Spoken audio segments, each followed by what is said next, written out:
ترک کب مسلمان ہو گئے؟ اسلامی دنیا کے ساتھ ترکوں کا اتصال۔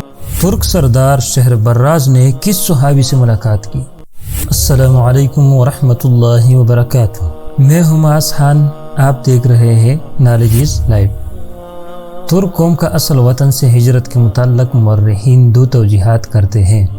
بعض کا خیال ہے کہ اس کی وجہ اقتصادی بدحالی تھی، شدید قحط اور بڑھتی ہوئی آبادی نے انہیں ترک وطن پر مجبور کیا۔ بعض تاریخ نگاروں کا نقطہ نظر یہ ہے کہ ترکوں کا ایسے دشمن کا سامنا کرنا پڑا تھا جن کی طاقت اور قوت زیادہ تھی، یعنی منگول۔ لہٰذا منگولوں کی دشمنی سے بچنے کے لیے انہوں نے دریائے جیہو کے قریب علاقوں میں بس گئے، جہاں سے وقتاً فوقتاً تبرستان اور جرجان میں آباد ہو گئے۔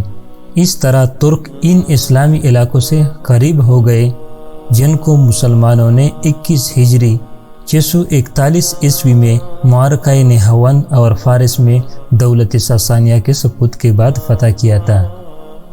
22 ہجری 652 عیسوی کو اسلامی فوجوں نے باب کے علاقوں کی طرف پیش قدمی کی تاکہ ان علاقوں کو فتح کرے۔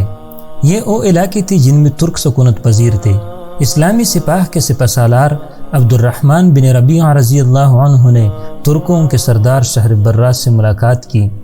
شہر براز نے عبد الرحمن رضی اللہ عنہ سے صلح کی درخواست کی اور اس بات کا اظہار کیا کہ وہ ارمن پر حملہ کرنے کے لیے اسلامی لشکر میں شریک ہونے کے لیے تیار ہے۔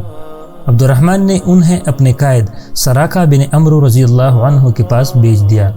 شہر براز نے سراقہ سے ملاقات کی اور اس سے اپنی خدمات پیش کرنے کے سلسلے میں بات کی۔ سراقہ نے ان کی پیشکش کو قبول کر لیا اور اس بارے ایک خط حضرت عمر بن خطاب رضی اللہ عنہ کے نام تحریر کیا اور انہیں اس بارے میں اطلاع دی۔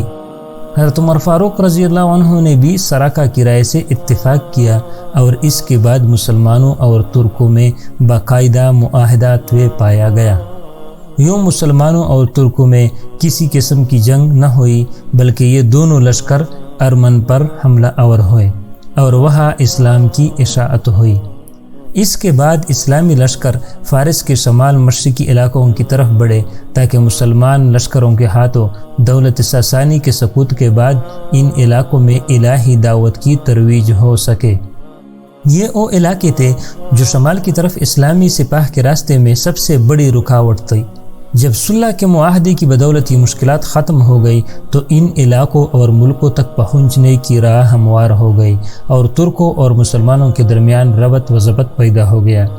ترک اسلامی تعلیمات سے بہت متاثر ہوئے اور اسلام قبول کر کے اسلام کی اشاعت اور غلبہ دین کے لیے مسلمانوں کی صفوں میں شامل ہو گئے۔ خلیفہ راشد حضرت عثمان غنی رضی اللہ عنہ کے عہد خلافت میں تبرستان کا پورا علاقہ فتح ہوا۔ 31 ہجری کو اسلامی لشکر دریائے جیہو سے پار اترا اور ماوراء النہر کے علاقے میں پڑاؤ کیا۔ اس علاقے کے ترک جوک در جوک اسلام میں داخل ہوئے اور اسلام کا دفاع کرنے اور خدائی پیغام کو پوری دنیا میں پھیلانے کے لیے مختلف سرگرمیوں میں شریک ہو گئے۔ اس کے بعد بھی اسلامی لشکر کی پیش قدمی جاری رہی۔ حضرت امیر معاویہ رضی اللہ عنہ کے دور میں بخارا فتح ہوا۔ کامیابی و کمرانی کا یہ سلسلہ آگے بڑھا اور سمرقند بھی اسلامی قلمرو میں شامل ہوا، حتیٰ کہ اسلامی سلطنت کی سرحدیں وسیع سے وسیع تر ہوتی گئی اور ایک وقت وہ بھی آیا کہ ماوراء النہر کے تمام علاقے اسلامی سلطنت کا حصہ بن گئے اور ان میں بسنے والے ترک قبائل نے خالص اسلامی تہذیب و تمدن کو اختیار کیا۔ عباسی خلفاء اور امراء کے درباروں میں ترکوں کا اثر و نفوذ بڑھنا شروع ہوا۔ ہر شعبے میں ترکوں کی ایک معتدبی ہی تعداد دیکھی جانے لگی۔ فوج، کاتب اور مسلمانوں کے دوسرے اعلیٰ مناصب، غرض یہ کہ کوئی ایسا شعبہ نہیں تھا جہاں ترک موجود نہ ہو۔ اپنی خداداد صلاحیتوں اور اخلاص کی بدولت انہیں بڑے بڑے مناصب پر فائز کیا گیا۔ جب معتصم تخت خلافت پر متمکن ہوا تو ترکی اثر و نفوذ کے سامنے اعلیٰ مناصب کے سب دروازے کھل گئے، بڑے بڑے منصب ترکوں کے سپرد ہوئے۔ ترک اب سلطنت کے ہر شعبے میں کلیدی اسامیوں پر کام کرنے لگے۔ دراصل معتصم ایرانی اثر و نفوذ کی بحقانی کرنا چاہتا تھا۔ ایرانی خلیفہ المامون کے دور سے ایک بہت بڑی طاقت کی حیثیت سے حکومی عہدے پر فائز چلے آ رہے تھے اور ان میں کافی حد تک خود سردی کے آثار نمایاں ہونے لگے تھے۔ محتسم کی اس اقدام نے لوگوں کو کافی حد تک مشتعل کر دیا۔ عوام اور سپاہ دونوں میں بے چینی پھیل گئی۔ یہی وجہ تھی کہ محتسم نے اپنے لیے ایک نئے شہر کی بنیاد رکھی، جہاں اس کی ذاتی فوج اور اعوان و مددگار رہائش پذیر ہوئے۔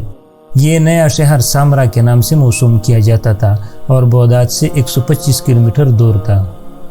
یوں تاریخ اسلام کے اہم ترین دور میں ترکوں کو سلطنت میں خاصی اہمیت حاصل ہو گئی، حتیٰ کہ وہ وقت بھی آیا کہ ترکوں نے ایک بہت بڑی اسلامی سلطنت کی بنیاد رکھی۔ اس سلطنت کا دولت عباسیہ کے خلفاء کے ساتھ مضبوط تعلق تھا۔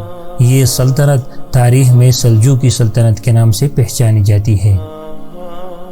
اگلی ویڈیو میں ہم دولت سلجوقیہ کے قیام کے متعلق تاریخ کے کچھ اوراق آپ کے سامنے رکھیں گے۔ تب تک کے لیے اپنا خیال رکھیے۔